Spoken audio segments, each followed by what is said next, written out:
Salve, salve galera do Central HQ, bem-vindos a mais um vídeo resenha aqui do canal. Eu me chamo Fernando e hoje nós vamos falar de uma das melhores publicações em quadrinhos do ano passado. Entrou para minha lista, inclusive, de melhores leituras do ano de 2018. Mas agora, relendo essa obra no material físico, eu estou falando do relatório de Brodk, da editora Pipoca e Nanquim.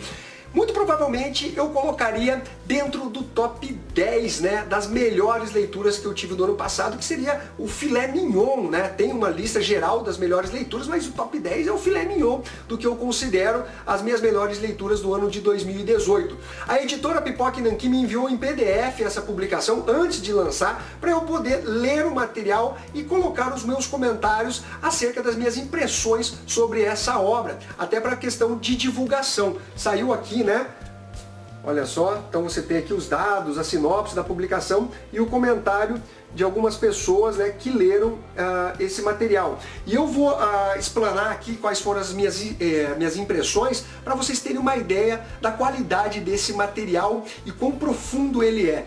É uma excelente adaptação com arte deslumbrante e visceral, intercalando texto com páginas mudas.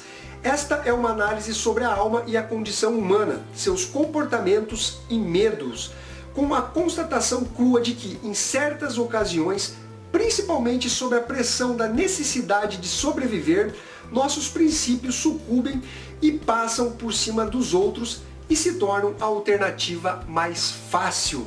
Essa é uma publicação que saiu mais uma vez com um acabamento gráfico impecável da editora Pipoca e Nanquim. Veio com essa box, olha que bacana, porque é um material no formato horizontal. Acho que está de ponta cabeça aqui, Opa, vamos corrigir. Olha só. Então você consegue colocar na estante, tem até a lombadinha aqui, tudo bonitinho, Esse é o quadrinho então, sem a box. Então é essa a publicação em capa dura, com papel Pollen Bold preto e branco, 332 páginas ao preço de R$120, mas dá para você achar com desconto e eu vou deixar o link na descrição. Trata-se de uma adaptação de um romance do Philippe Claudel, eu não sei se é exatamente essa pronúncia correta, que é considerada uma obra-prima moderna da literatura. Quem faz essa adaptação é o quadrinista francês Manu Larsenet. Não sei também se é exatamente essa a pronúncia correta. Então nós temos basicamente a adaptação de um livro para os quadrinhos. Bom, como eu disse para vocês, eu tinha lido esse material em PDF. E quando eu reli ele agora, com material físico, eu não sei, talvez o dia que eu estava, não sei. Mas também pode ser pela experiência de estar acostumado a ler quadrinhos físicos e não tanto quadrinhos digitais. A experiência ela foi ainda maior, em termos de absorção dessa história. Então realmente isso justificaria eu colocar essa publicação dentro do top 10. Mas qual que é o plot dessa edição? Bom, nós temos uma história que se passa num local não nomeado. Então nós não temos o nome da vila, não temos o período do espaço-tempo onde a história ela está sendo desenvolvida. Isso serve exatamente para o autor poder encaixar essa história em qualquer momento da nossa história. Então é uma grande sacada. Porém você consegue, com o desenvolvimento da história, algumas falas, situar essa publicação logo após a Segunda Guerra Mundial. E o Brodk, que é o protagonista dessa história, ele é um escrivão de uma determinada vila. Só que durante a Segunda Guerra Mundial ele foi parar num campo de concentração. Então ele sofreu aqueles males envolvendo a brutalidade, os assassinatos, o genocídio dos nazistas. E aí que quando ele retorna para sua vila, ele se depara com uma situação que até então era inédita. Ocorreu um homicídio perpetrado exatamente pelas pessoas da vila. E aí que os moradores dessa vila começam a colocar pressão no Brodk para que ele faça um relatório mais chapa branca, isentando a população desse homicídio. Só que conforme ele vai pesquisando, vai investigando o caso, outros fatos, outras atitudes de moradores da vila começam a vir à tona. Então é uma história que ela é narrada de forma um pouco lenta, mas muito intensa, com rostos expressivos. Ela tem um tom mais soturno para fazer a narração dessa obra. Não é uma história linear, ela vem com flashbacks, né? Ela remonta alguns quebra-cabeças. O autor já de cara conta que existe esse assassinato. Não é quem matou, não é isso que importa,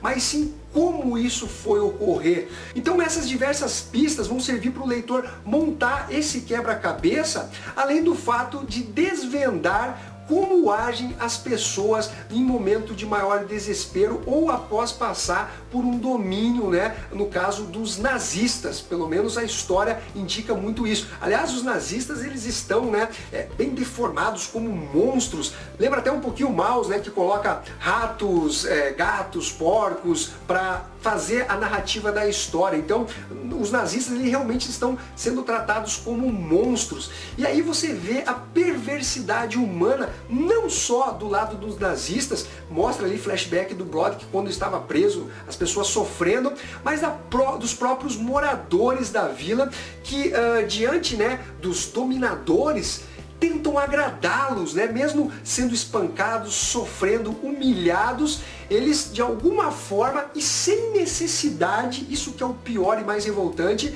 eles, vamos dizer assim, dão a carne ao cachorro.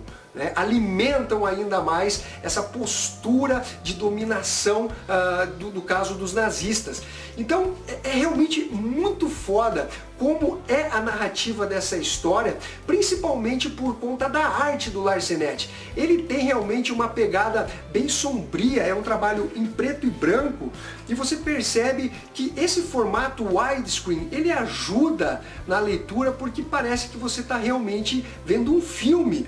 A narrativa dele é simplesmente espetacular, tem pequenos detalhes que realçam, né, essa genialidade do autor, principalmente quando em um determinado quadro ele foca em um objeto e depois ele vai afastando a sua câmera artística. Ele faz realmente um trabalho lindo em preto e branco, que eu diria que poderia ser chamado de uma espécie de mistura aí entre Jai Lee e o brasileiro Alcimar Frazão. São dois artistas que, na minha opinião, fazem um bom trabalho em preto e branco. Então, galera, eu dou uma nota 10 para essa publicação. Roteiro impecável, uma arte deslumbrante, lindamente narrada, e faz realmente o leitor pensar e traz um sentimento com relação às atitudes desses moradores da vila. Realmente você fica numa espécie de angústia e com uma vontade, né? Você precisa ler a história para entender o que eu estou falando. Galera, publicação que vale muito, mas muito a pena você ter na sua estante. Então é isso daí, galera. Espero que vocês tenham curtido esse vídeo. Não esqueça de dar o seu like, se inscrever e ficamos até a próxima. Fui!